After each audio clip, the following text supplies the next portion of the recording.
Welcome to Sasquatch and Sourdough, the podcast where we embark on a journey into the depths of the unknown, weaving together threads of ancient scripture, tales of high strangeness, and the joys of nature. Whether you're a seeker of truth, a lover of the great outdoors, or simply hungry for a good story, Sasquatch and Sourdough invites you to join us on a journey of discovery, wonder, and deliciousness. So grab your backpack, sharpen your senses, and prepare to explore the sacred mysteries of our highly strange world like never before.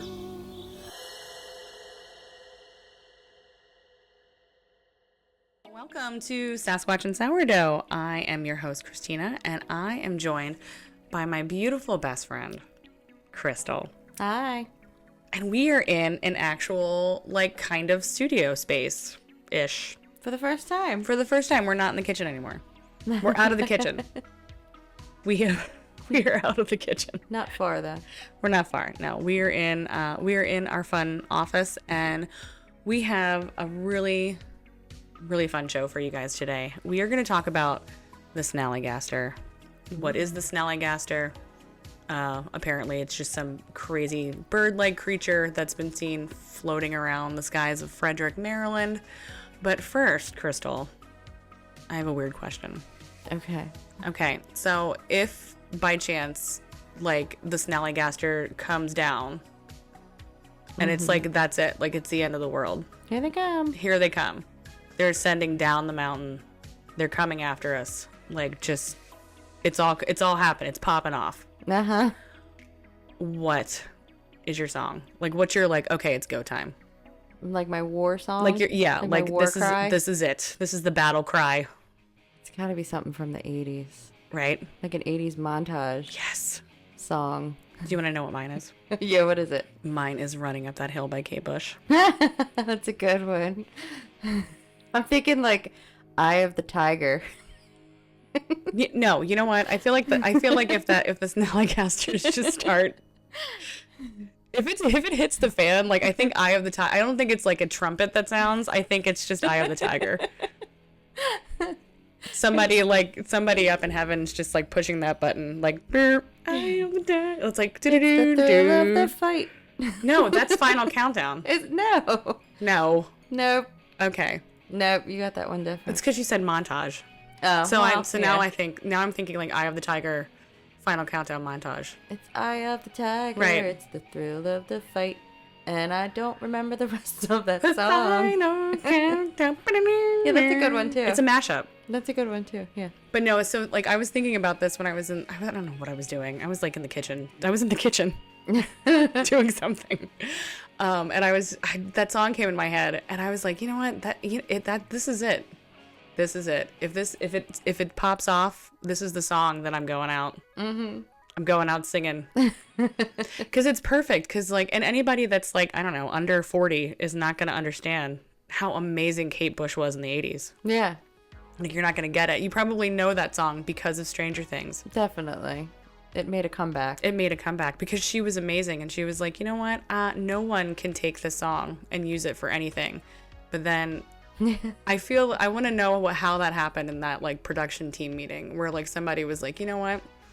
Let's just pitch this idea to Kate Bush. Here's Stranger Things. There's a portal. It's a very strange show. It's an amazing show. And she was like, yes, that's the song. You guys can have that song. It ended up reaching number 1 or something in the Billboard charts or something. Again. Yeah. I don't know if that may be the first time that's ever happened. She's amazing. She wrote a song about Wuthering Heights. Mm-hmm.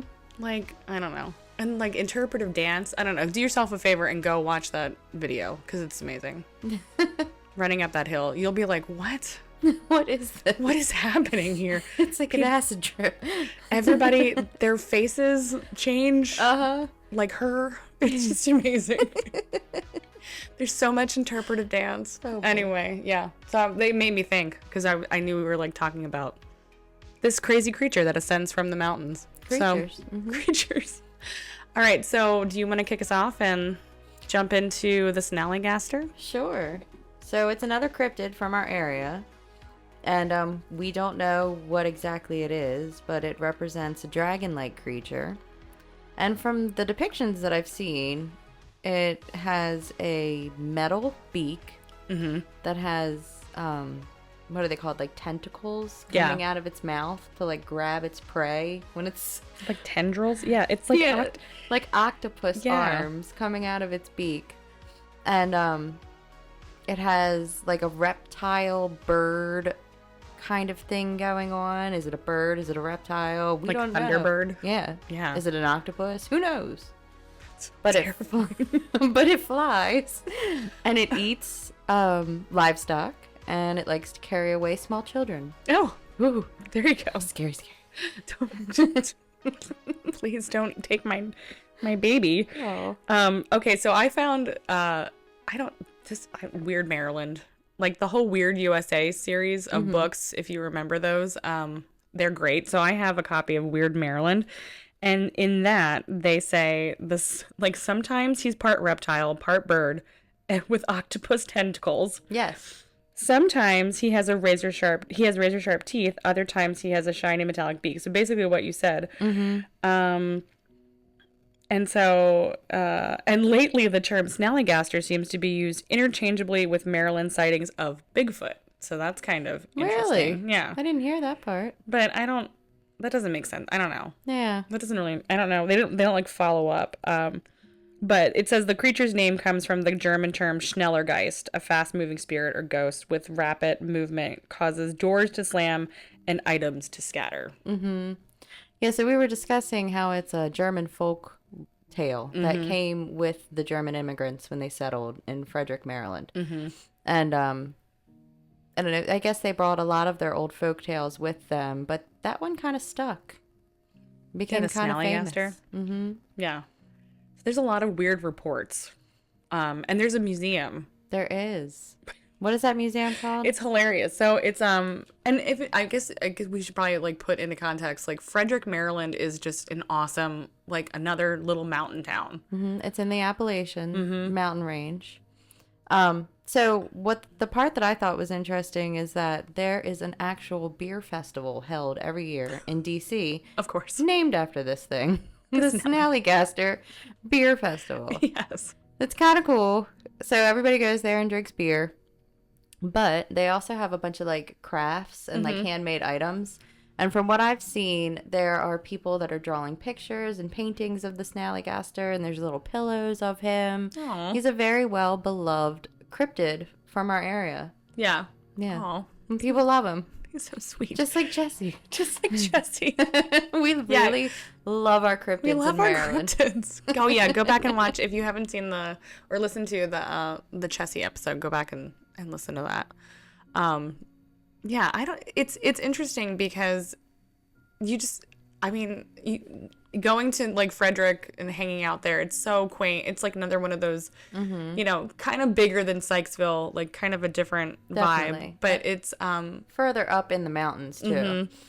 But like if you go, I don't know, you just sitting there, you wouldn't think that there could be like some sort of dragon octopus creature ascending down. Well, another interesting thing about Snallygaster is that he's very famous. He's been featured in 2 very famous franchises. He was in the Fallout franchise, and in the Fallout franchise, he's an Appalachian science experiment gone wrong. Oh. And he's also featured in the world of Harry Potter. So he will be in the Fantastic Beasts and Where to Find Them book. Oh, yeah. Written by Newt Scamander. And in Newt's book, it says that this creature exists in the New World, Frederick County, Maryland. What? To be specific. That's awesome. Isn't that cool? A little shout out in Harry Potter. In Harry Potter. Oh. Snallygaster. So if you go, we found like a really cool, like just a resource, the American Snallygaster Museum, which we should definitely go to. Frederick, that's one of those trips that's like requires an entire intentional day. Like, we that's can't just, drive. From us, it's about 3 hours, right? 3 hours?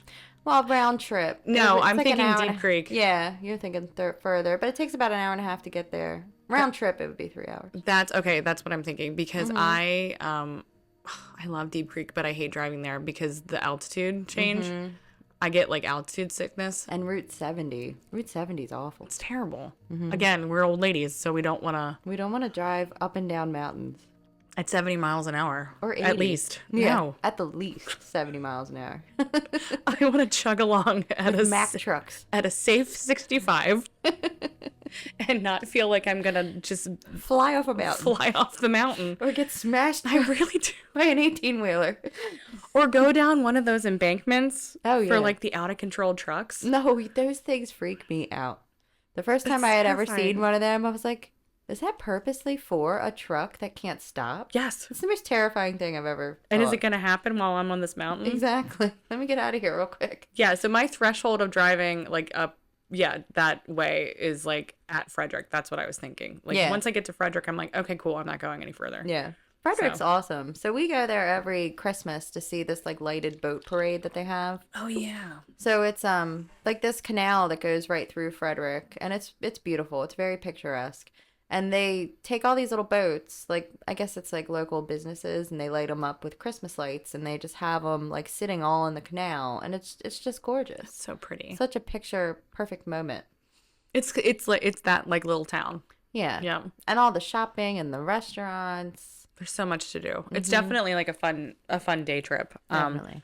But I can't imagine, just sitting there like outside having a coffee and then here comes the Snallygaster. To eat your children. To eat your small children or small dogs Or cows. or cows. And chickens. This thing's just hungry. So yeah, let's see. Oh, so I pulled this up from so the American Snallygaster Museum definitely like is worth a check out. Like the website's awesome. They have all kinds of like fun facts, merchandise, and like news articles. But first, what does it say? It says, what is the Snallygaster? So this is why I highlighted this. So yeah, believed to be a dragon bird chimera, the Snallygaster is said to have one eye, a beak, a dragon-like body, and strangely tentacles coming from its mouth. Oh, that's terrifying. I forgot about the one eye. Ew, I'm putting that in AI, and let's see what it comes up with. It's like a giant eyeball, like a cyclops. Ew. It's weird. Wait, so tentacles coming out of its mouth. Like, so now that's like Cthulhu, Oh. right? Yeah. Ew. What's happening here? Yeah. So a 1909 report of Snallygaster claimed that it drained a Middletown man of blood and tossed his body off of a cliff. Ew. Some even claimed that Teddy Roosevelt, oh yeah, this is my favorite fact that we found, that Teddy Roosevelt himself had plans to hunt the beast at the end of his term as president of the United States. Yes. I think Teddy Roosevelt, hands down, best president. There was even a part that I read where he said he was thinking about canceling an African safari just to come to Frederick, Just to come Maryland, down. to hunt this thing. To hunt the Snallygaster. America was so much cooler in the 1900s. Oh, crap. That's right. We're from the 1900s. Every time I say the 1900s, I'm like, oh. The 1900 1900s. and 80. And 80. Do you gather round, children? Nana wants to tell you about the Snallygaster. So could I tell you this cool little section that I found about the Snallygaster? Let's do it. So, for generations, no one saw the Snallygaster, but everyone assumed it was there. The monster's reappearance coincided with prohibition. Oh, This is interesting. very interesting. Moonshiners in the forest and mountains of northern Maryland co-opted the old story in an effort to scare revenue agents. Nice. And to explain the sounds, like explosions and bending metal, that came from their stills at night. What are you guys doing? What are you guys doing up there? Are you guys making moonshine now? No, it's just the Snallygaster. Obviously, just the Snallygaster, you fool. They just like made a. So it says accounts of thunderous explosions and loud screeching sounds began circulating with disturbing regularity. No. As the noises became more common, so did reports of the winged creature. This time with huge tentacles that would swoop down and snatch grown men up and drag them off into the night. If bodies were found, they were said to be drained of blood and scorched.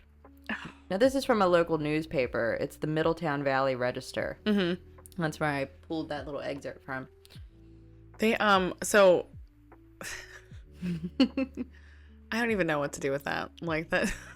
So It's just hilarious. a lot of people claim it's a hoax, Right. because it is a legend. It's folklore that German immigrants brought with them. Right. But there's been a lot of sightings. So you can let your brain go any which way you want. Yeah. It could be a thunderbird. It could be, I don't know. It could be anything. It could be a pterodactyl for all we know. Right. Just a terrifying pterodactyl. Terry. But then also, so this is interesting. So like I said, it's, if you go to their website, they have the American Snallygaster Museum. They have a whole bunch of like all of the like sightings and things in the newspaper. So the newspaper definitely had a lot to do with stirring things up. Yes. Like they would, like you said, like for Prohibition, kind of like we have this little monster in our pocket that we can just pull out whenever we want to like get rid of people away. Exactly. And like ne'er-do-wells, that one report was that they like kind of would bring it back to like get rid of people that they didn't want in the town. Yeah. But so this is interesting.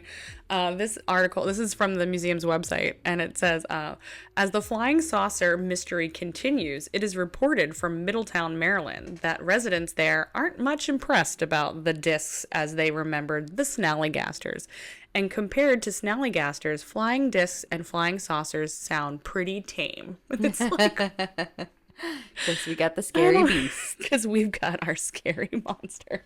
Well, here's another funny thing I pulled. The Baltimore Sun reported that the Snallygaster had died in November of 1932 to try to avert a panic Really? because people were freaking out.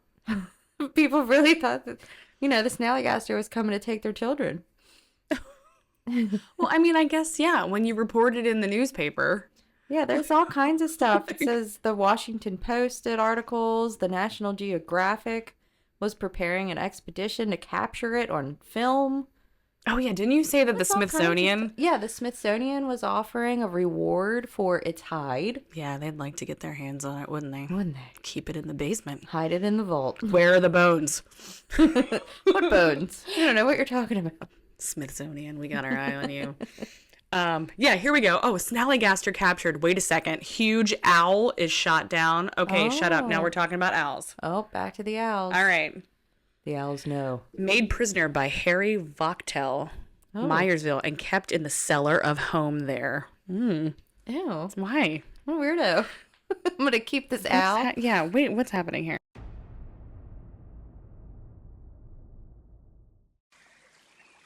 In the untamed wilderness where legends are born and flavors come alive, behold Squatch Stash Beef Jerky.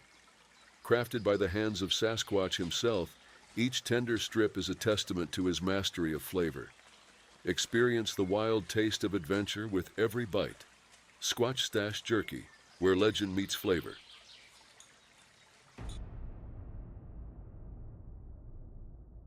Okay, so here's another fun report from the museum's website. I love this. It says, in Western Maryland since the Middletown Valley had a Snallygaster scare in the hard cider season of 1932. They called it a false alarm. There are none so blind as those who will not see. The Dries said that the 1932 visitation was only an unusual formation of small birds that might have looked like anything to the naked eye. Oh. Okay, well, I don't know about that. Yeah. Small birds don't look like octopus terrorizing creatures. Okay. Oh, so yeah, they. Then it died. This is getting back to like the Maryland, the Weird Maryland book. This is really funny. Sightings increased exponentially, and other newspapers, including the Baltimore Sun, began to cover the story. In some cases, the tales were intentionally ridiculous, featuring the Snallygaster swooping down from the clouds on an antique bicycle. On an antique bicycle? Yes. Oh, we need to draw that. I'm going to put that in AI because that needs to be a sticker. Yes. That would be amazing. Yes. Okay, well, thanks for the idea. Wearing water wings and shouting, "Balance the budget." So they used it like political cartoons. Yeah, they used it as political cartoons. Yeah. More newspapers were trying to get coverage on it when the Valley Register reported Snallygaster's death by drowning in a vat of whiskey. That's the part I was reading, and I was trying to make sense of it. I was like, is this real actual news? Like, come on. You really have to, you have to look in the context of these old newspapers. Just generally, because I think a lot of times I go back and I look at the entire, like everything that they're reporting on for that actual piece of like that newspaper. And it's like, okay, well, this stuff is true and newsworthy, but then you can tell that they just have like, there's like kind of an art to like reading the newspaper from that time. There's a certain way that they had everything laid out. It's hard to tell if it's fictional, you know. Right. Who knows? So like it says the lie was used to speed up the mash production, and it ate the flesh of the creature. And in the same report it said that they didn't remove the skeleton from the vat. Instead they blew up the sill with 500 pounds of dynamite. What? That's going off of your story of when it was... And then the Smithsonian took the bones. That's why there's no bones. With 500 pounds of dynamite. That's insane. Good Lord. What are we doing? You would blow up a mountain. Yeah. You would blow up your town. Well, we got a big cave here now. Well, I think that was like the original legend. Didn't it? I read something that like it was in a cave originally. And then lived in the cave. It lived in the cave. And came out like a dragon. So that was its lair in the cave, and it would come out to eat children. Yeah. And cows. So here's another thing that says, some claim that the Snallygaster laid eggs that hatch every 20 years. Oh. I wonder where we are with that timeline. That would be, well, 1932. Okay. 52. Do math quickly. 72. 92. 2012. Say now we're out of the 1900s. I don't know what to do. So 12 and then 32. Oh, okay. Oh, well, that's 2032. All right. Coming up. Hey, we've got something to look forward to, guys. Let's go. Snallygaster egg hunting. So, like, kind of just to like wrap up what the Weird Maryland article says. It says, so apparently sightings of Snallygaster still occur. At some point, the Snallygaster appears to have become a generic term for a boogeyman and lost its teeth or beak or tentacles for good. Any reports of a bipedal mammal called Snallygaster should instantly be filed under Sasquatch. The Snallygaster himself has been killed twice over and should be respectfully laid to rest. So apparently, according to the guys that wrote, Matt Lake, you know, who wrote Weird Maryland, he thinks that we should just be done with this legend, but I don't agree. What was that? We just had a really strange sound. What was that? It's an egg. That was the egg. It just opened. Ew. Get ready. Get ready. Here it comes. All right. Oh, it's kind of like the face hugger. Ew. With the tentacles. Yeah. Yes. There's we one have hanging here. right behind you. That's Yeah, why I I know. thought of it. Ew, face hugger. Alien. Wait a second. Uh-oh. Hold on. We just did a tie. We just did it.